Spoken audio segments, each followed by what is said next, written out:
Buen día, mi nombre es Augusto Balbi, soy politólogo por la Universidad Nacional Mayor de San Marcos, cuento con una especialidad en gobernabilidad y gerencia política por la Pontificia Universidad Católica del Perú y la George Washington University.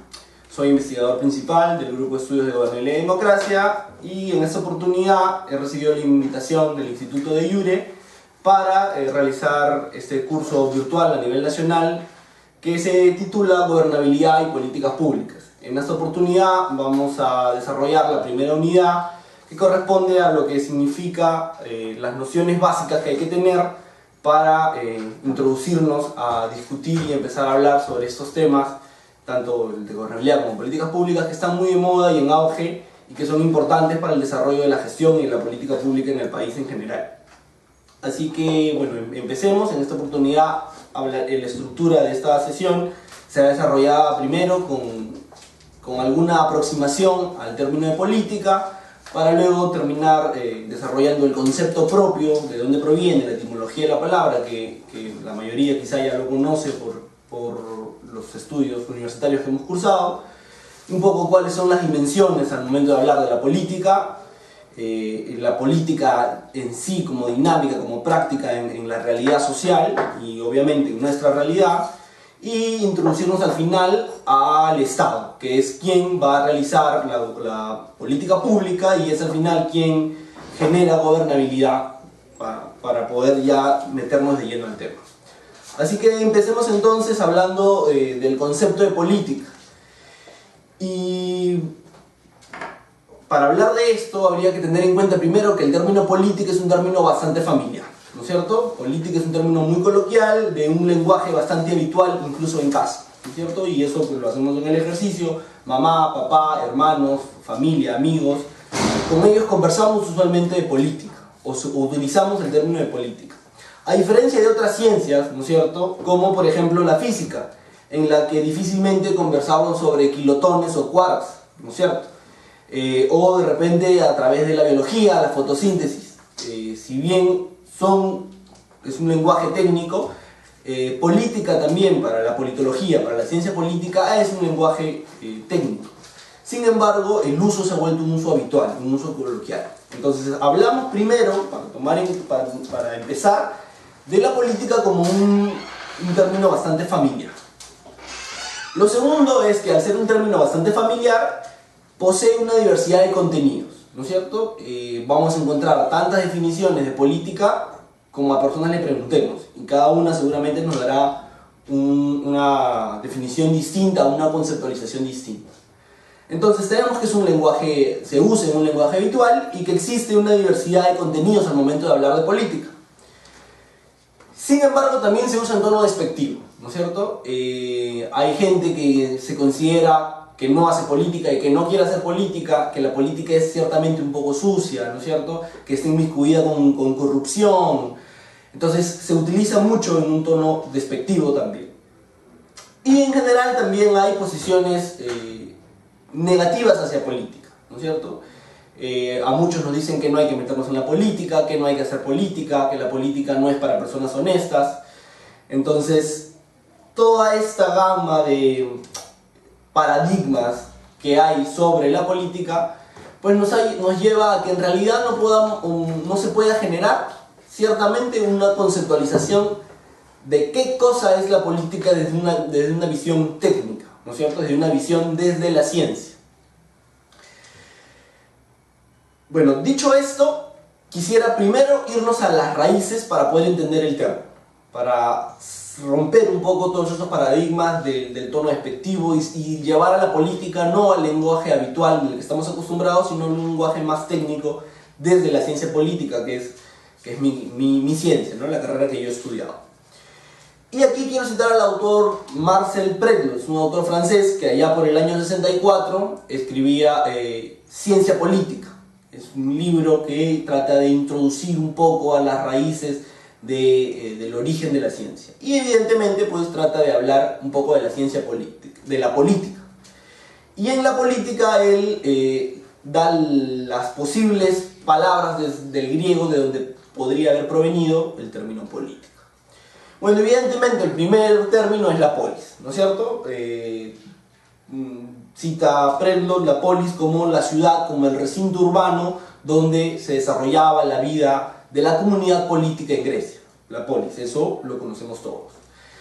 Lo segundo es la politeia. La politeia, dice Predlot, se hacía referencia, cuando se hablaba de politeia, al Estado, a la Constitución, al sistema político, a la ciudadanía, ¿no? Lo concerniente a la polis, lo que estaba referido a la polis y a la organización y a la vida en la polis.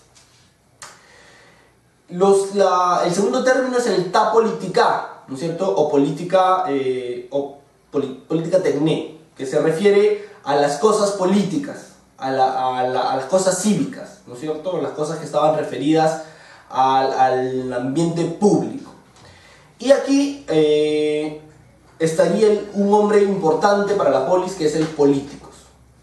¿Qué cosa es el políticos? Bueno, el políticos es aquel hombre que vive inmerso en la polis y que vive interesado por la polis. Pongo esto con un punto para resaltar, porque luego vamos a pasar a desarrollar una parte importante de este término con Aristóteles.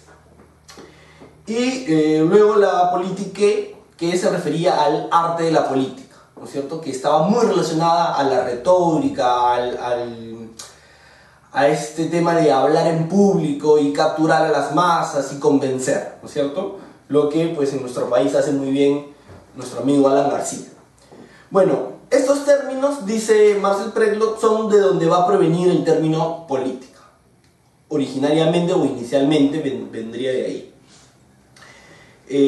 Lo cierto es que de todos los términos que menciona Predlot, el que más nos hace referencia a la política sería el politeia, que se refiere, pues, como ya hemos dicho, al Estado, a la Constitución, al régimen político, a la ciudadanía, ¿no? A las cosas referidas a la polis, ¿no es cierto? Entonces, este sería el término de donde más o menos muchos politólogos vienen diciendo de que en realidad sería el origen o la etimología de la palabra política.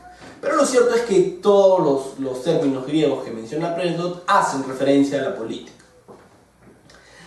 Había mencionado que le pongamos un punto para resaltar al políticos. Y es que Aristóteles tiene una famosa frase, ¿no es cierto? Que todos la conocemos, que es el zoon politikon, ¿no es cierto? Aristóteles acuña esta frase diciendo el zoon politikon es el hombre es un animal político, ¿no es cierto?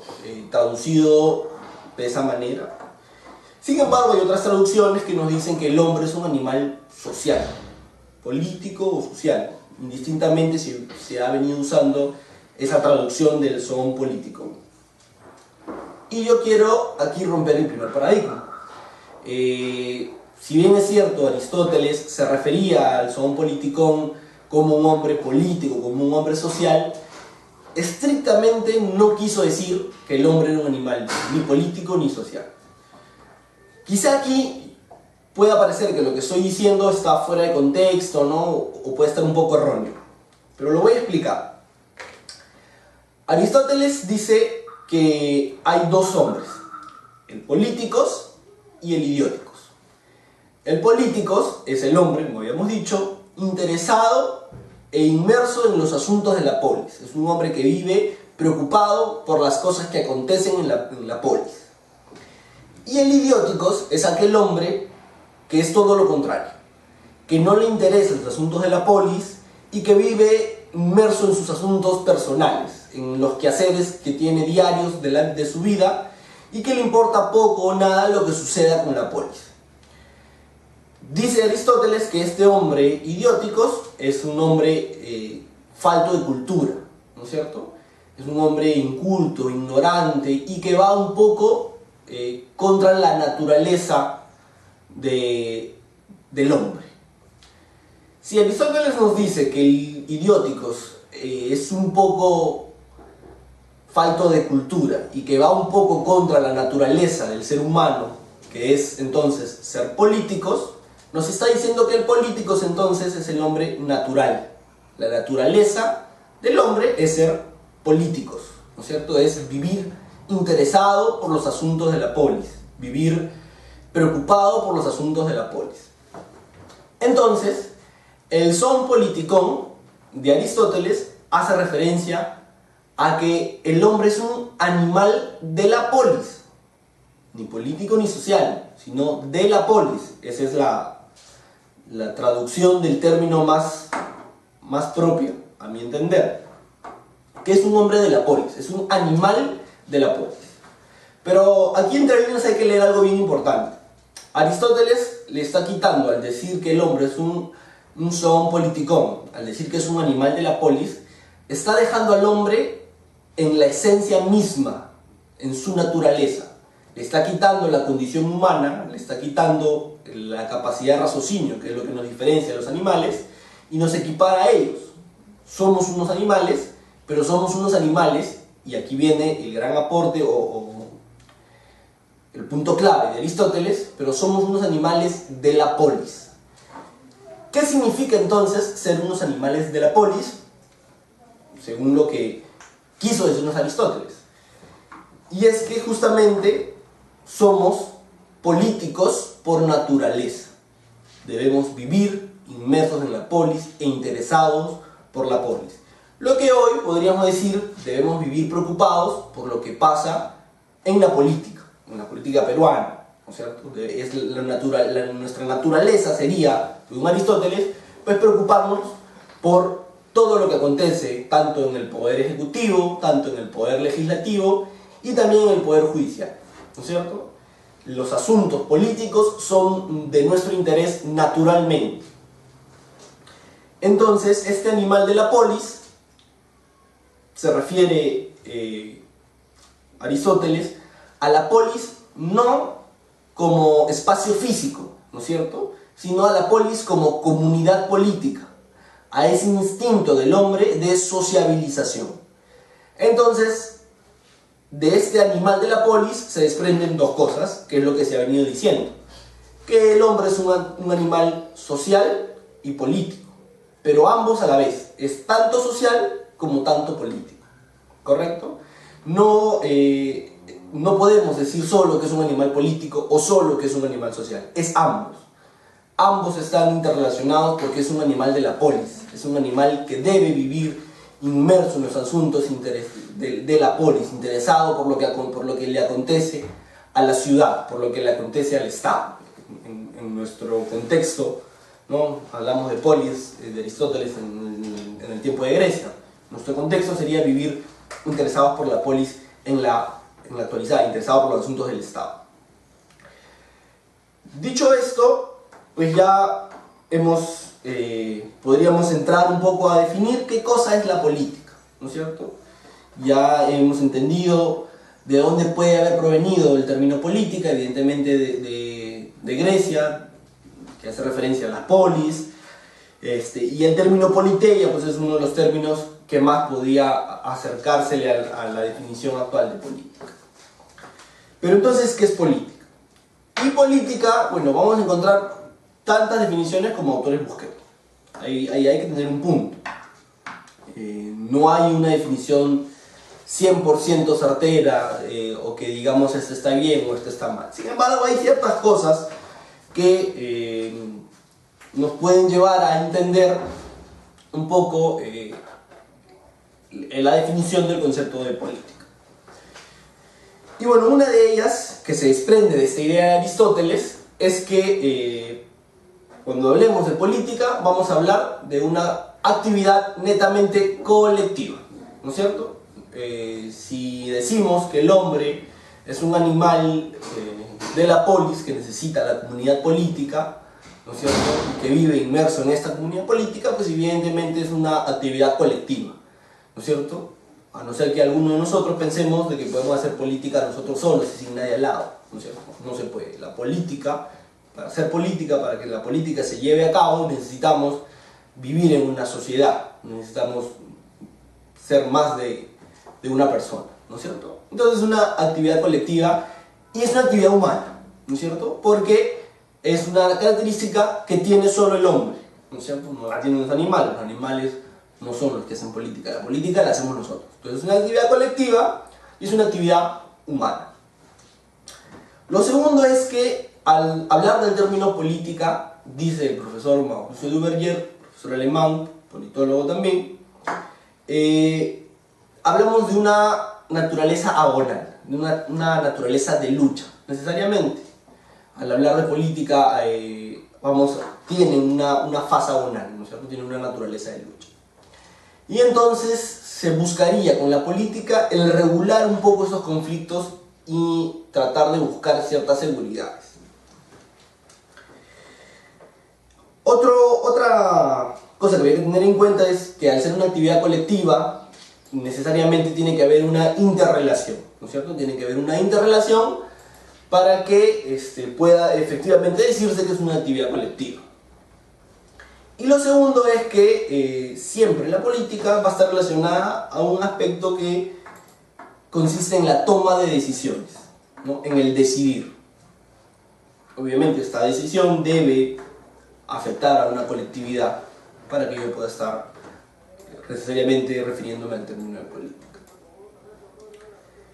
Entonces, hay un profesor, Josep Valles, profesor español, politólogo también, que nos dice que hay un principio que rige al hombre y que no lo recoge ciertamente Valles lo plantea de alguna manera, pero no lo recoge directamente él, sino que lo recoge pues de los clásicos. Incluso el mismo Aristóteles también hace referencia a él. ¿Qué cosa es este principio de sociabilidad? ¿Y en qué consiste el principio de sociabilidad? Bueno, el principio de sociabilidad consiste en que el hombre busca, por naturaleza, el formar sociedades, el convivir con otros hombres, ¿no es cierto?, en comunidades, el formar comunidades, el formar sociedades. Este principio de sociabilidad paradójicamente genera en la comunidad que forma el hombre, en la sociedad que forma el hombre, ciertas desigualdades, ¿no? Que es evidentemente los primeros hombres que se juntaron cuando aprendieron a cultivar, cuando se desarrolló la agricultura, pues ciertamente quizá algunos fueron más hábiles que otros, o algunos dominaban las técnicas mejor que otros y por lo tanto producían más que otros. Entonces tenían más producción que los demás y ahí se genera una desigualdad, ¿no es así? Había uno que cultivaba más y que cosechaba más y había otro que no, y ahí se genera una desigualdad que es totalmente natural. Bueno, esta desigualdad que se genera va a llevar al hombre a un riesgo de conflicto, ¿no es cierto? Evidentemente, porque el que tiene poco querrá tener más y el que tiene más querrá tener más todavía. Entonces esto va a llevar, este principio de sociabilidad que genera paradójicamente estas desigualdades, va a llevar a que surja en el contexto social el riesgo de conflictos, ¿no es cierto? El riesgo de que el hombre incurra digamos, en lo que llamaría Thomas Hobbes la guerra, ¿no es cierto? La guerra del hombre contra el hombre, ¿no? Esa frase que dice Hobbes de que el hombre es el lobo del hombre. Entonces, en ese contexto dice nuestro amigo Valles que este riesgo de conflicto lleva al hombre a una incertidumbre sobre qué cosa va a suceder en el futuro, ¿no es cierto? Yo no sé si me van a atacar, si yo voy a ir a atacar, si me convendrá ir y atacar para evitar que me ataquen. Entonces hay una incertidumbre sobre qué cosa puede suceder en el futuro. Esta incertidumbre del futuro, de qué cosa va a pasar, de no saber qué cosa puede pasar, nos va a llevar, dice Valles, a la búsqueda de una seguridad. Y esta búsqueda de la seguridad, dice nuestro amigo Valles, va a llevarnos a tomar decisiones que eviten ese conflicto, que eviten situaciones en las que el hombre se vea enfrentado. Esto, dice Valles, este contexto en el que surgen y se toman estas decisiones es la política. ¿Por qué? Porque dice Valles que estas decisiones que se toman son de carácter obligatorio para todos y que todos las vamos a acatar. Y en ese contexto surgiría el término política. Entonces, la política va a venir a ser una actividad humana colectiva que consiste o que tiene una interrelación y que tiene como esencia la toma de decisiones. Cuando hablamos de política, hablamos de toma de decisiones. ¿Qué está originada? ¿Qué? A regular, a evitar los conflictos. De manera muy genérica, de manera muy lata, quedémonos con la definición de que la política es la toma de decisiones. Pero para aterrizarlo un poco más, para que sea el término mucho más entendido, no se trata de tomar decisiones por tomar, sino tomar decisiones con una finalidad, que es regular o evitar los conflictos dentro de la sociedad, dentro de la comunidad que forman los hombres. Pues bien, dicho esto, y ya habiéndonos quedado claro de dónde viene el término política, que viene evidentemente de Grecia, de las ciudades, y aclarar un poco el son politikon, la condición la natural del hombre, de la que nos habla Aristóteles, y entendiendo que la política es la toma de decisiones con la finalidad de evitar los conflictos, pues hablemos un poco de las dimensiones que tiene la política. Y estas dimensiones son estrictamente tres. Al hablar de las dimensiones de la política no quiere decir que tengamos tres políticas. En realidad la política es una sola. Sin embargo, se va a manifestar en la realidad social de tres maneras distintas, ¿no? o en tres momentos distintos. Tres momentos, ¿no? Tres dimensiones distintas de política que a la vez hacen a la política, ¿no?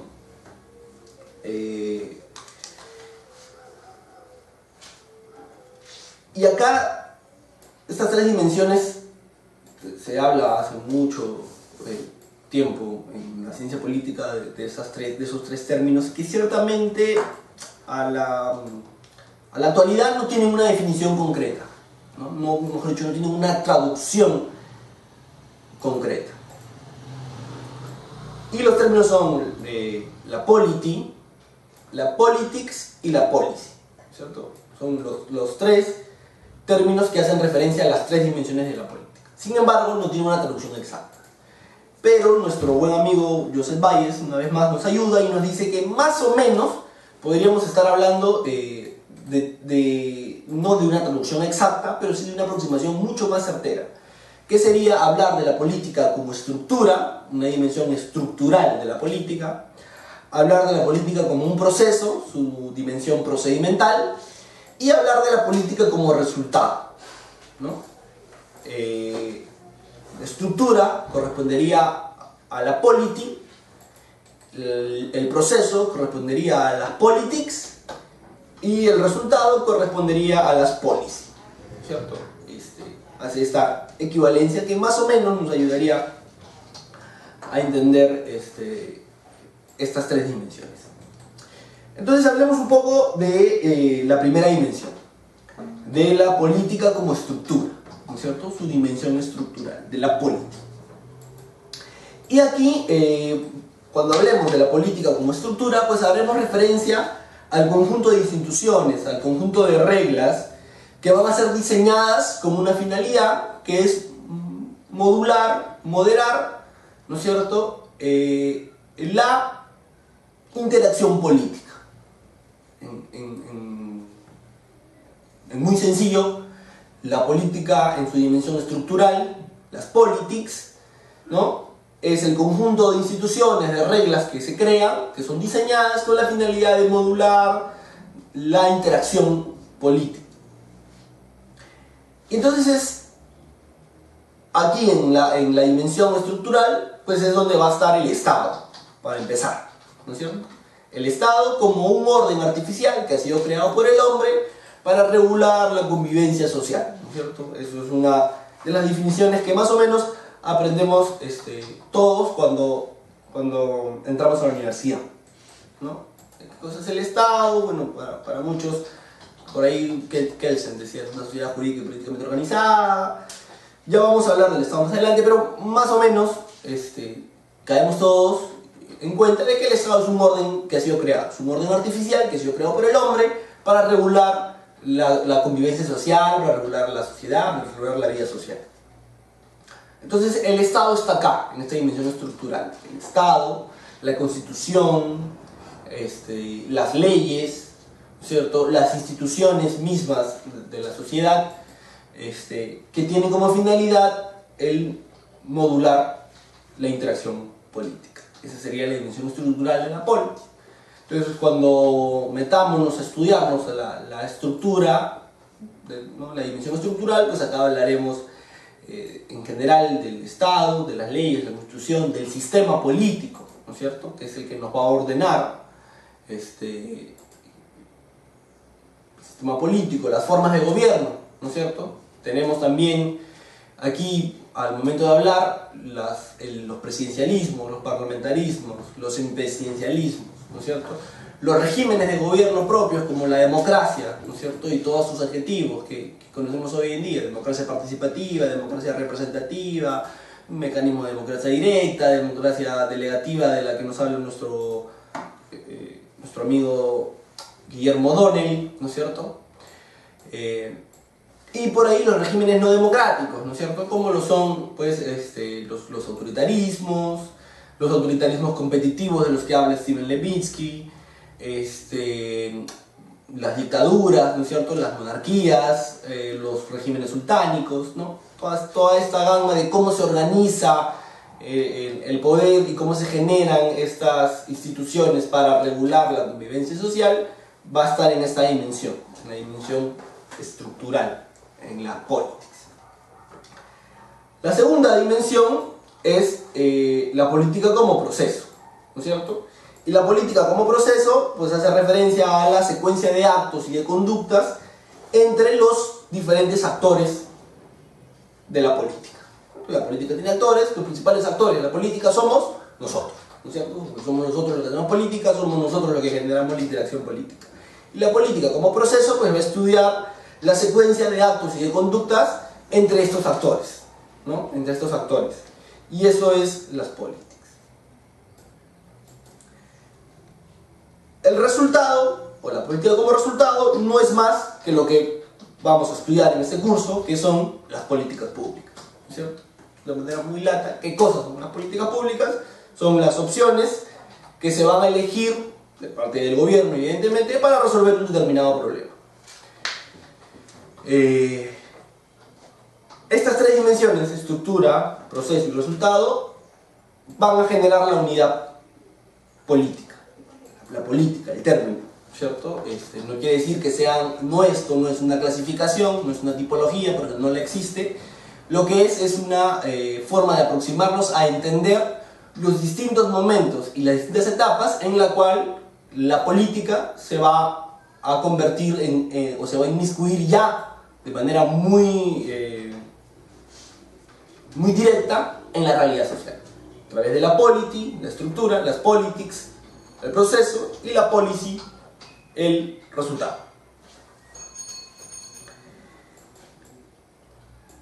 Ahora, hablemos entonces, ya habiendo hablado de que estas tres dimensiones se generan en la realidad social, a la política dentro de la realidad social, ¿no es cierto? Y la política dentro de la realidad social, pues está o va a hacer referencia a algo bien concreto: el poder, ¿cierto? Ciertamente, cuando hablamos de política, vamos a hacer referencia al término de poder. Son términos que están directamente conectados uno con el otro. Sin embargo, la política es mucho más genérica y está por encima del poder, aunque parezca, por ciertos momentos, que política y poder pueden llegar a ser lo mismo. Desde una definición bastante básica, vamos a decir que el poder no es más que la capacidad de influir en los demás o influir en el otro.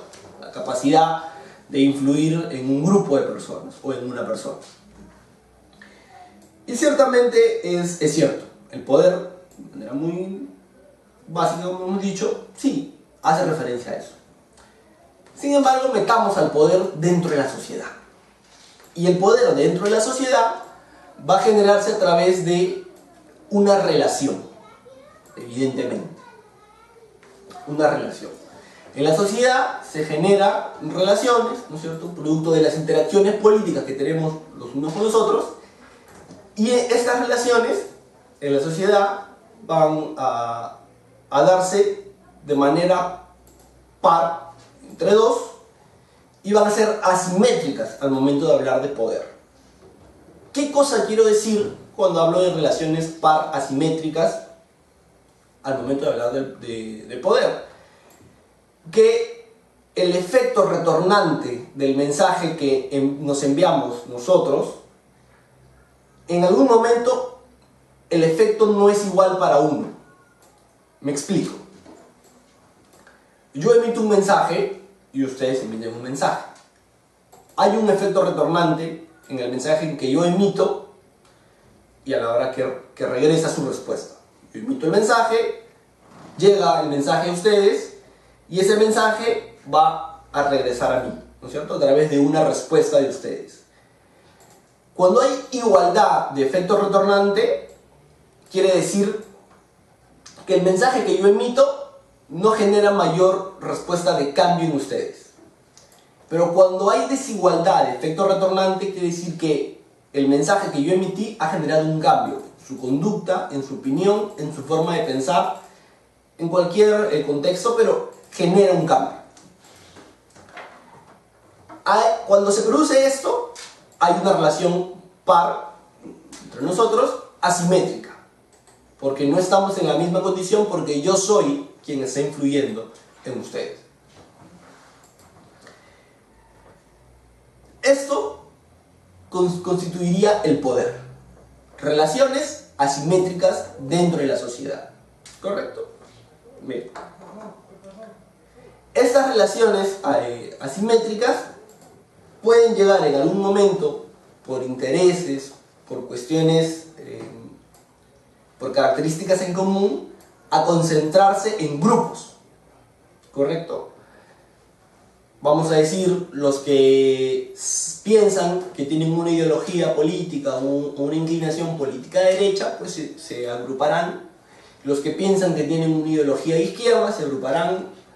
Los que piensan que, vamos a ponerlo, pues Dios existe, se agruparán. Los que piensan que Dios no existe, se agruparán. En fin, ¿qué sucede aquí? Se van generando grupos de acuerdo a estas relaciones simétricas y asimétricas que produce el poder, y la sociedad se fragmenta, se segmenta en subgrupos, lo cual es natural, ¿no es cierto? Una de las primeras cosas que nos enseñan en introducción a la sociología o en sociología general es que la sociedad está fragmentada naturalmente. Por naturaleza, la sociedad está siempre fragmentada. Nos agrupamos por características culturales, características sociales, hasta por simpatía, ¿no es cierto? Entonces, se generan estos segmentos. Se genera esta segmentación que evidentemente está también relacionada al poder, ¿no es cierto?, a las relaciones asimétricas que va a haber en la sociedad. Y se generan los segmentos del poder, la segmentación de la sociedad con poder. Entonces, cada grupo tendrá una cuota de poder, tendrá cierta influencia sobre otros. Cuando eso sucede, viene la relación aquí de la política con el poder, en que el uso del poder y la influencia que va a generar va a tener una finalidad, que es, ¿qué cosa? Aliviar las fricciones y lograr más o menos un poco el orden, el equilibrio dentro de este proceso social. Lo explico más sencillo, en lenguaje más sencillo. La sociedad se fragmenta debido a las relaciones asimétricas que produce el poder y entra la política. ¿Para qué? Para buscar aliviar un poco las fricciones naturales que se van a generar entre derecha e izquierda, entre creyentes y no creyentes, dentro de los mismos creyentes, los más conservadores y los protestantes, ¿no es cierto? Entonces, aquí es donde va a entrar la política. En esta realidad social que se produce, va a entrar la política para aliviar esas fricciones, para lograr un equilibrio ¿En qué? En ese proceso social. Entonces, si esto es así, si la política entra aquí, ¿a través de qué va a entrar? Pues va a entrar a través del Estado, ¿no es cierto? Del Estado. ¿Y cómo se va a explicar el origen del Estado, y en ese Estado de manera muy lata, como este orden artificial que nos va a regular? Pues cuando estos segmentos que se han producido van a aparecer ya no solo en el proceso social, ya van a aparecer no solo como partes segmentadas, sino ya como un centro de poder, que va a concentrar el poder y lo va a ejercer. Es decir, ya el poder no solo está segmentado, donde hay un grupo que tiene un poco, otro grupo que tiene otro poco y otro grupo que tiene otro poco, e interactúan entre ellos y se producen relaciones asimétricas que generan más o menos ciertas fricciones y entra la política. ¿A través de qué? A través de que uno de ellos va a convertirse ya no en un segmento, sino en un centro de poder, que va a ¿qué cosa? Que va a recabar el poder de los demás, lo va a hacer suyo, evidentemente a través de la fuerza, y va a ejercerlo de manera soberana, lo que hoy hace el Estado. El Estado es el soberano y el Estado tiene la hegemonía ¿de qué? De la fuerza. Y es aquí donde hay la relación entre el poder y el Estado. Y esto se va a producir en sociedades bastante complejas, porque hay sociedades donde todavía el poder no está segmentado. Existen esas sociedades. Hay sociedades donde el poder no está segmentado, donde no hay segmentos de poder y donde no hay, evidentemente, mucho menos centros de poder, sino que el poder se mantiene en una relación totalmente simétrica entre ellos, entre iguales. ¿Qué sociedades son estas? Pues las sociedades esquimales. Las sociedades esquimales, ellos se organizan de tal manera de que el poder entre ellos es totalmente simétrico. Las relaciones de poder entre ellos son totalmente simétricas. Entonces, mientras más complejas se vuelvan las sociedades, más asimétricas se van a volver sus relaciones de poder, lo cual va a generar más segmentos y lo cual evidentemente terminará generando centros de poder, ¿no es cierto? Pues bien, dicho esto entonces, metámonos a hablar ya de lleno del Estado. Y para poder meternos a hablar de lleno del Estado, habría que hablar de los orígenes, de cómo surge el Estado. Pues en las primeras sociedades agrícolas mesopotámicas, ¿no es cierto?, allá en Mesopotamia, empezarían los primeros atisbos de Estado, los primeros atisbos de religiosidad también.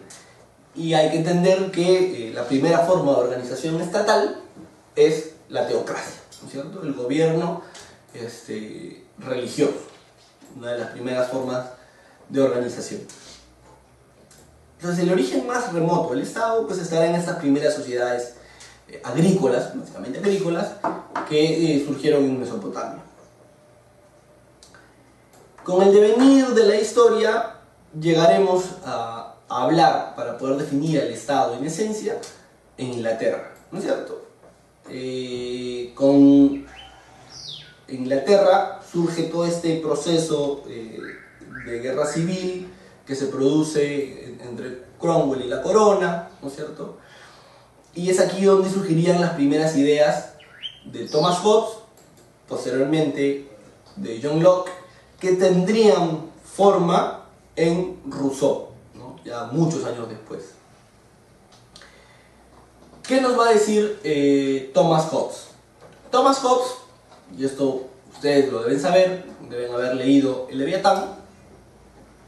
Thomas Hobbes nos habla y nos dice de que el hombre, inicialmente en el estado de naturaleza, ¿no es cierto?, en el estado de naturaleza, el hombre vivía en una situación de libertad absoluta, una libertad plena.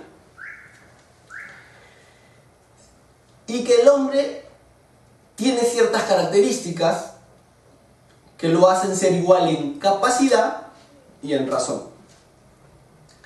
entonces el hombre, al ser igual en capacidad y en razón, esa igualdad va a llevarlo al hombre a una desconfianza. Y esta desconfianza va a generar lo que Thomas Hobbes dice es el estado de guerra. En largas cuentas, este estado de naturaleza, donde el hombre tiene esa libertad plena de hacer lo que le plazca, sin que nadie se lo prohíba y sin que nadie le diga si está bien o está mal, sino simplemente tiene la absoluta libertad de hacerlo, lleva al hombre a un estado de desconfianza entre ellos, que los lleva a un estado de guerra. Sin embargo, dice Thomas Hobbes, existe el derecho natural, ¿no es cierto? Y este derecho natural tiene como principio de que el hombre debe sobrevivir, de que el hombre no puede autoeliminarse. Por lo tanto, el hombre tiene la obligación de salir de ese estado de guerra. Y en ese contexto, dice Thomas Hobbes, el hombre va a hacer, dice Hobbes, no un contrato, sino un pacto social. Va a hacer el hombre un pacto en el que van a acordar cederle su libertad, su cuota, entiéndase, su libertad como su cuota de poder dentro de la sociedad, a un soberano, dice Thomas Hobbes, a un soberano que va a gobernar en representación de ellos para regular y evitar este estado de guerra y poder salir de ese estado de guerra y así cumplir con este jus natural, con este derecho natural que tiene el hombre de no autoeliminarse, de poder subsistir, de sobrevivir. Pues bien, entonces el hombre debe, para Hobbes, renunciar, ¿no es cierto? Debe renunciar a su libertad para dársela a su cuota de poder, para dársela a un soberano que gobierne por ellos. Entonces, como podemos observar, Hobbes aboga por un gobierno absoluto, ¿no es cierto? Un gobierno con poderes absolutos. No es tan liberal como muchos lo creemos. Él aboga por un gobierno absoluto. Y de hecho, al decir que el hombre debe salir de ese estado de guerra y que debe darle su poder a alguien que gobierne, que lo represente, que sea él el que tome las decisiones por todos, Hobbes habla de que indistintamente no le importa si es un parlamento o es un rey. La cosa es que haya un poder absoluto, ¿no es cierto? Pero nos desliza la idea Hobbes de que el hombre necesita la creación del Estado, ¿no es cierto? Luego vendría John Locke, ya el padre del liberalismo. Digamos, Hobbes sentaría las bases, ya Locke es el padre del liberalismo, quien va a desarrollar las ideas liberales, y nos diría que bueno, que sí es cierto, que Hobbes tiene razón, de que el hombre efectivamente está en un estado de naturaleza, pero que sin embargo no es que necesariamente el hombre vaya al estado de guerra, sino que en ese estado de naturaleza, en ese estado de libertad en el que se encuentra el hombre, como bien había dicho Hobbes, surgen, dice Locke, algunos inconvenientes. Entonces, para evitar estos inconvenientes, para evitar estas rencillas, para evitar esta posibilidad de conflicto de uno con otro, dice nuestro amigo Locke, hay que crear al Estado, hay que crear este orden artificial que pueda regular esos inconvenientes, ¿cierto? Que son detalles, ¿no? No es tan caótico como lo plantea Hobbes. Locke dice, no, hay pequeños inconvenientes. Entonces, para poder evitar esos pequeños inconvenientes, hay que, dice nuestro amigo Locke, crear este orden artificial que pueda regular. Y eso es el Estado. Pero Locke sí abogaría por un parlamento, ¿no es cierto? Locke diría de que el hombre, evidentemente, como no está obligado a ceder absolutamente, no está obligado a renunciar a su poder, como había dicho Hobbes, no va a renunciar, ¿no es cierto? Porque hay inconvenientes, el hombre puede vivir en el estado de naturaleza, pero surgen pequeños inconvenientes. Entonces, para evitar esos inconvenientes, creamos al Estado, creamos a ese soberano, al que nosotros no le vamos a renunciar nuestros poderes, sino se los vamos a ceder, para que en representación de nosotros sean ellos los que tomen, o sea, él el que tome la decisión, este soberano. Entonces, evidentemente, para Locke, si nosotros vamos a ceder nuestra libertad, vamos a ceder nuestro poder para que nos representen o nos gobiernen en representación a nosotros, lo más lógico es que nosotros, de alguna manera, podamos elegir a los representantes. Y de que, de alguna manera, nos garanticemos que el órgano soberano que nos represente y que nos gobierne a todos, pues efectivamente nos represente a todos, ¿no es cierto? Entonces, para eso, pues habrá que tener representantes de los diversos segmentos que conforman nuestra sociedad.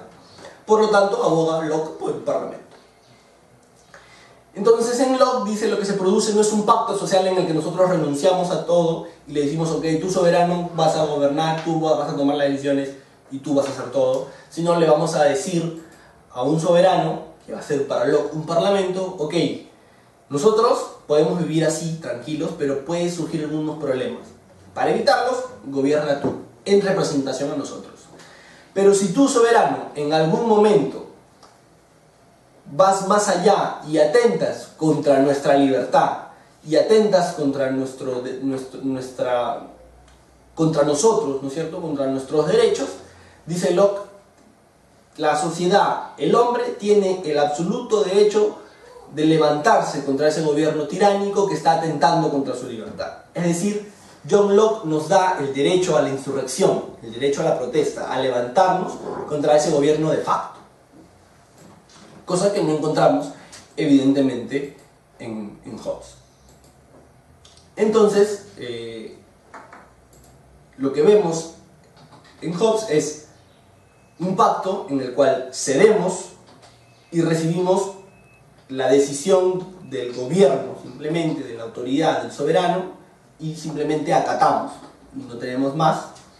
Y lo que tenemos en Locke es que le cedemos al soberano la cuota de poder, le cedemos y le decimos, ok, dejaré y restringiré un poco mi libertad para que seas tú quien tome las decisiones, pero a la vez tú tienes el compromiso conmigo de que no puedes atentar contra mi libertad, porque si tú atentas con ella, yo tengo el derecho a levantarme contra ti.